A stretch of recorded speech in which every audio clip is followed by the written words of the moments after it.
So 4 years ago, I studied abroad in South Korea, and till this day, I think about it. And it's not as bad as it used to be, but I wanted to just talk about that in this video and talk about the aftermath of studying abroad and how, some people feel, because I've had friends that have studied abroad and literally all of them have had the same exact feeling, and they went to all different parts of the world, Europe, Africa, like every part.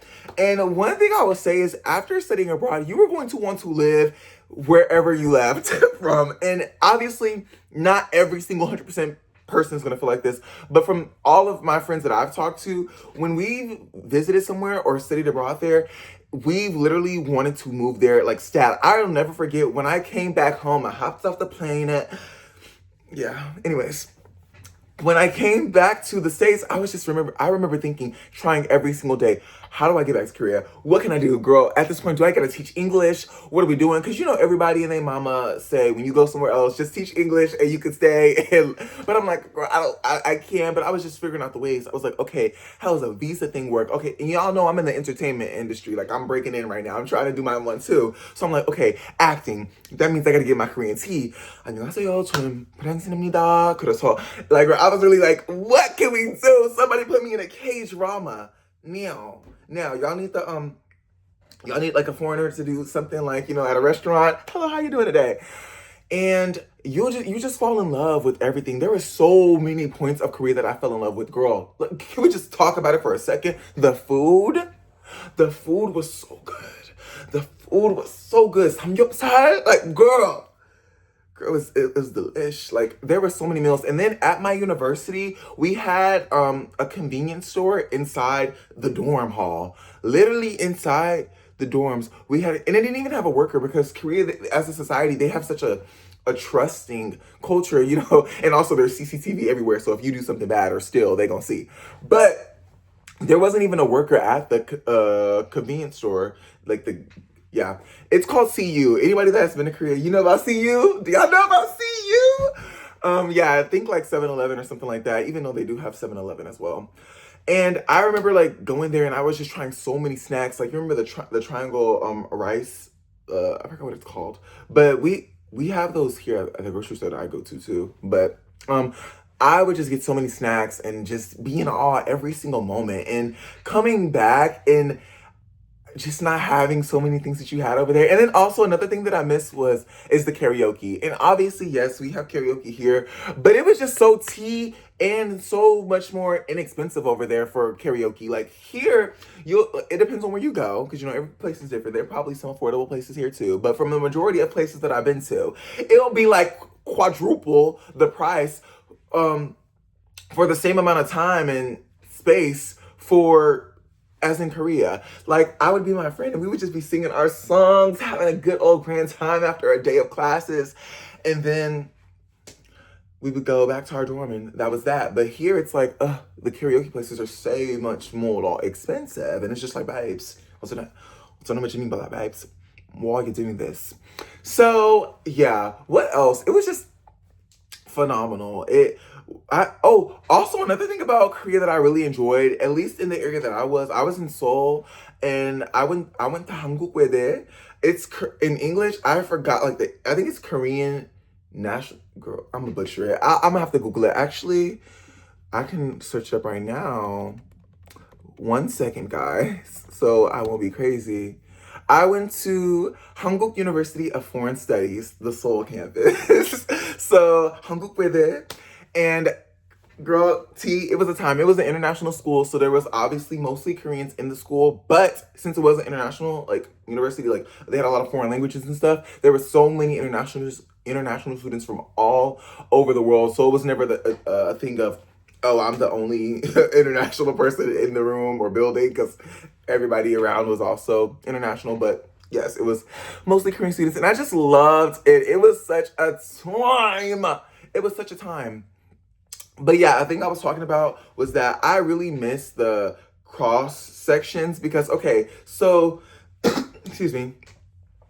In the US, we have if there's a street and there's cars going this way, cars going that way, cars going that way, cars going this way, intersection, they'll have a crosswalk going here, they'll have a crosswalk going there, or there, or there. But in Korea, they have it going diagonal. And that was so T. That saved so much time. You didn't have to go from here to here just to get here. Well, no, you would have went there. But you didn't have to go from here to here. You could just go here in one go. Like, you didn't have to wait for it to stop and then do that, and then go back over here. It was just so T. And like, you're like, Branson, that's not a major thing. But it was so gaggy to me when I saw it. Gaggy, shocked. I was in shock. I was like, wow, surprised. You know, for the people that don't know.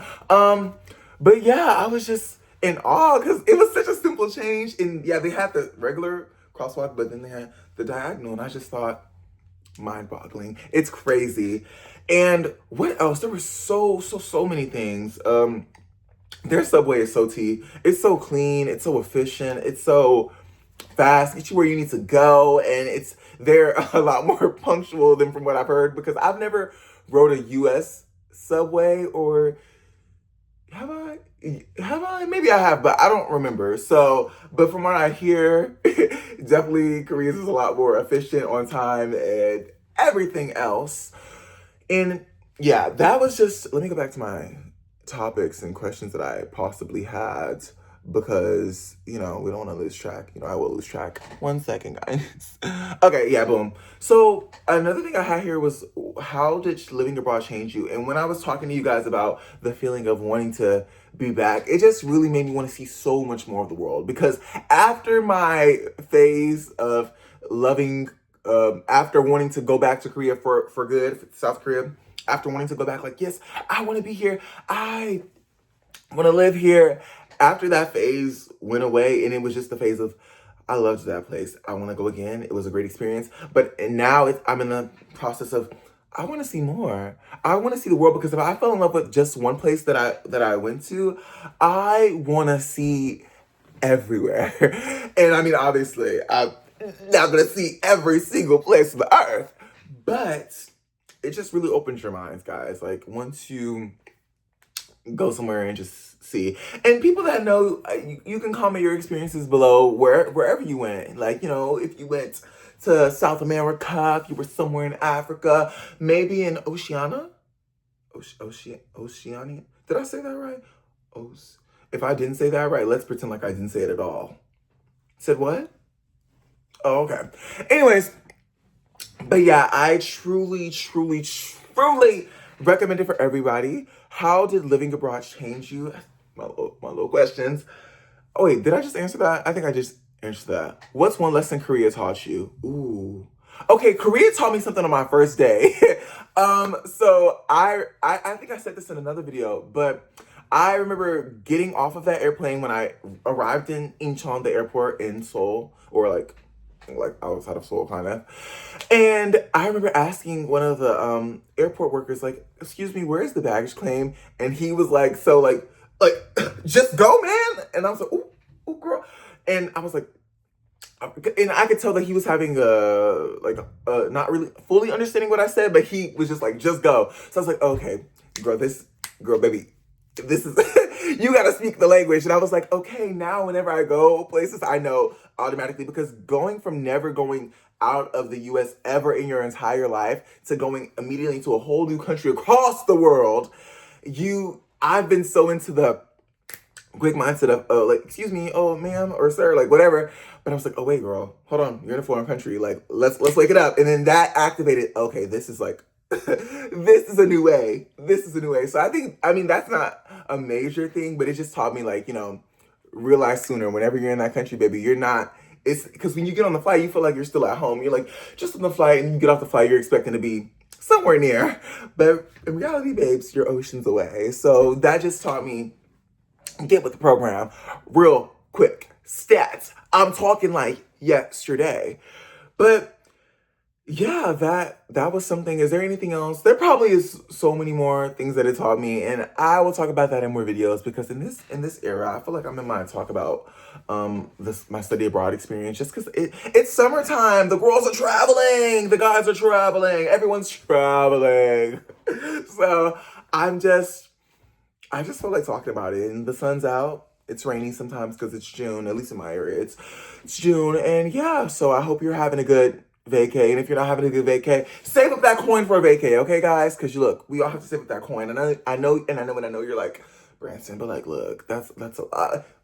Trust me, it will be worth it, okay? It will be worth it.